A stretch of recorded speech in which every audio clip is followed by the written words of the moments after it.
Hello, and welcome to the Tea Factory. TDB. The Tea Factory. Welcome. Daddy typing in the Tea Factory. Okay. We are doing some ripe. This is another pick from my deep stash. I believe this is from Peter, so thank you, Peter. He gave this to me, I think in 2019. I think this is a Xizi Yellow Mark Ripe. It says Yellow Mark Ripe on the thing, and it says 2014, so we shall see. Yeah. So if this is a Xizi Ripe, and knowing Peter, who is a good fan of this brand, it's probably, a little bit of a higher end ripe, and so we'll see how this is. What do you think? I probably wouldn't add everything. Yeah, but so small next session. Okay. Cool. Looks good. A little bit of a kind of a storage dust vibe going on. Yay. I'm excited. Yeah. What do you all do when you have just a couple grams left? Do you just toss it in? Do you set it aside? Usually what I do is I'll just kind of have my ripe pile, and I just dump it in and combine it with other stuff to brew. So I'll do what I typically do actually is I'll do a full session and then just add it at the end of it. And then that works. Kind of extend the session. So, but yeah, curious what other people do. That makes sense too. So I'm gonna try to get this. It had a little bit of some, not quite fungus on it, but I'm gonna try to get this pretty rinsed here. This is called Rinse Drinker 420. Gotta pay for that content. Only rinse. Yeah. To see us drink this deep, pay $50 a month. Yeah, it's blurred. Censored. Yeah. Just do the blur. Oh, it smells really good. It smells great, yeah. It smells much older than our previous tea. You think so? Yeah. Yeah, kinda. A lot of fruit on that.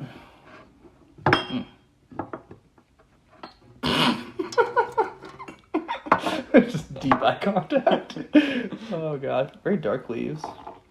Yeah. Surprisingly dark for I guess it's a ripe, so for the age. Yeah, so usually these boutique ripes, you would expect them to be a little more refined and maybe not quite as fermented. So we'll see, because that fermentation process, if you do it really heavily, it might just mute the qualities of higher quality leaves. Yeah. I think is basically the general idea. It smells really good. It's got a really rich aroma for a ripe tea.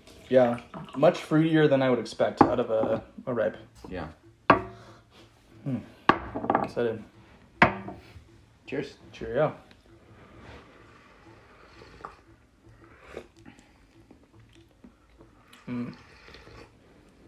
Flavor is very subtle on this. Right. For a ripe. It almost lacks that kind of normal woody base that you're getting. It still has it. It's just not quite as strong as other teas. Which is interesting because it's such a contrast to the texture of this tea, which is quite thick. Yeah. Already. Very interesting. Makes me curious what the material of this was. Quite dark. If it had some more subtle material in it rather than kind of your normal, more powerful material that you're going to put into ripe. Really clean. Yeah, absolutely. I'd say both this tea and the last tea, very, very clean for kind of these more darker fermented teas. A bit of a minerally aftertaste. I'm going to just hang out for a second. It's good. Leaves a really nice sweetness on the mouth. Exactly. The depth of it and the length that the sweetness goes back to, it's much darker steep, so I would be very curious to try this one. Yeah. Pretty loosely packed. Or pressed, excuse me. Beautiful color. Would not be able to tell you this was a ripe from drinking it blind. Really? I don't think so. What did you think it was? Well, it smells kind of like a...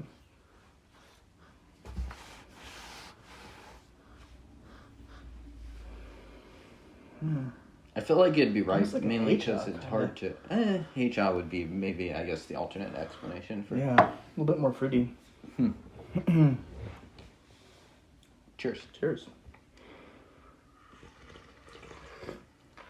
So on a spectrum, kind of some nice sweet vanilla notes here. Would you place this standard to kind of a standout odd tea. Mm. Where would you place this tea in that spectrum for kind of like ripe pour? More on the standout or like atypical. Mm-hmm. I mean, yeah, you're right. It now has a bit more of that fruitiness that you typically have with a ripe. A lot of kind of that vanilla flavor in there. But it's not super woody, not super earthy. Yeah, I would agree. I'd say it's significantly less woody and earthy than a typical ripe. Yeah. Mom test?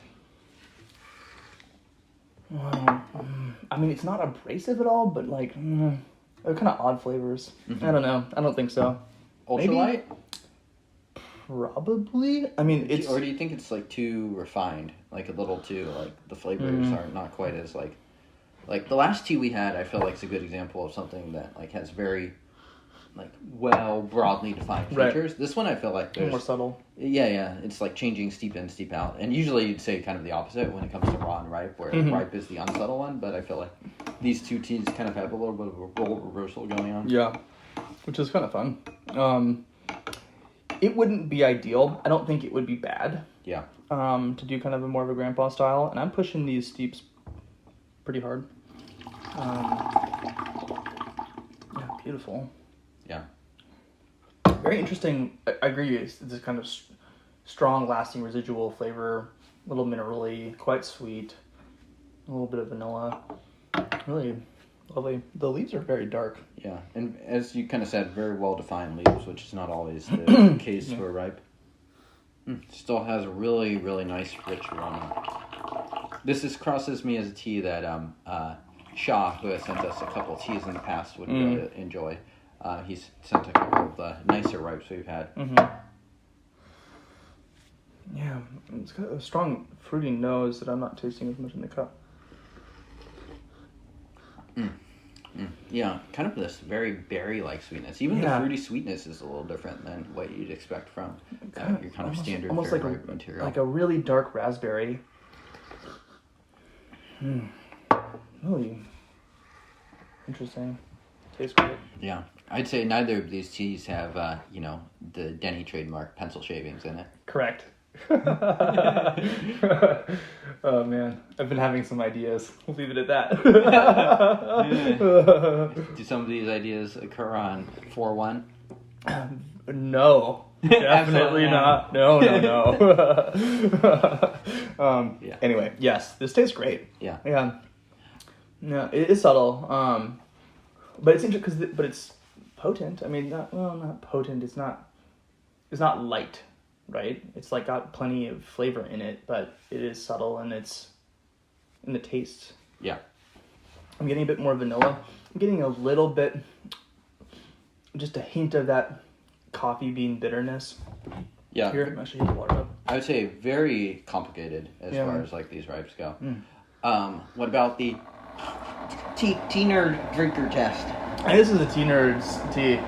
Yeah. Absolutely. Man, the aroma is really good. It smells older than it tastes to me.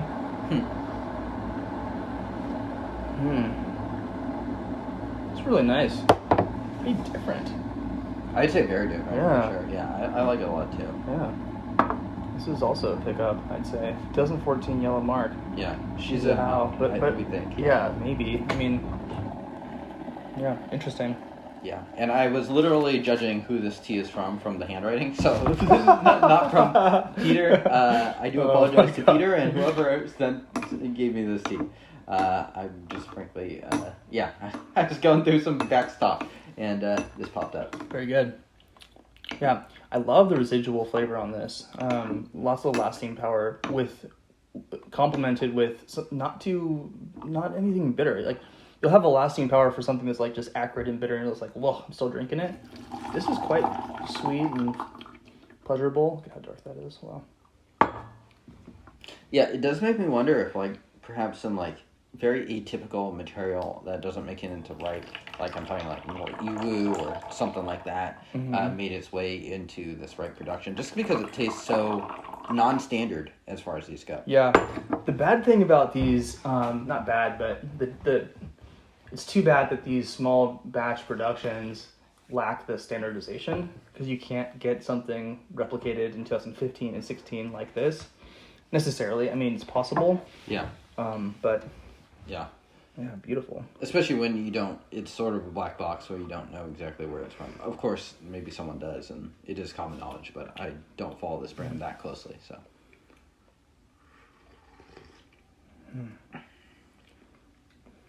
Nice. It's evolving, getting a bit more earthy, bassy notes. How long would you expect something like this to steep? Interesting question. Like about average, a little longer? I don't know, honestly.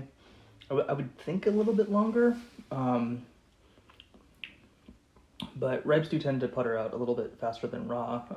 Yeah. I don't know, but this is such an atypical ripe. It's kind of, I don't know. Yeah. Honestly.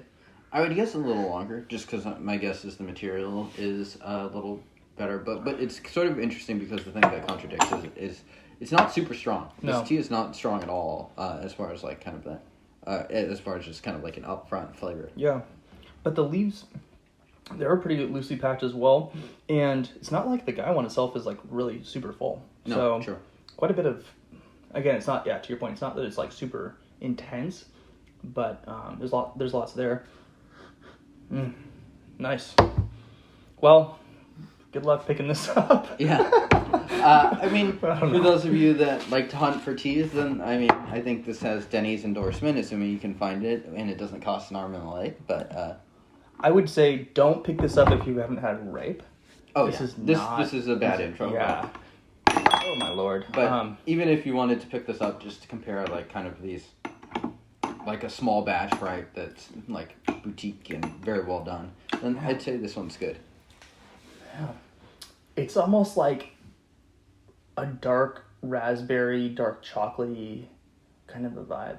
Really good. If you like that sort of bitter chocolate flavor with like... But not too bitter. It's not, yeah. I like this a lot. This would not be a daily drinker for me. No. It's. I feel like a daily drinker implies that the profile is easy to understand, and this one, it's like if you're kind of drinking this while working and maybe you're not paying that close of attention, I think you could lose out on a lot of the sort of fine details of the tea. So I think that's probably why you would put this as like a tea nerd's tea too. Is Absolutely. Like it's worth the time to spend with it. And Yep. To have it with other people that are going to really appreciate the unique profile that this brings. Yeah, absolutely. Yeah, I think this is ready now. I wouldn't keep this around for longer. It's perfect today. Yeah. Cheers. Cheerio up.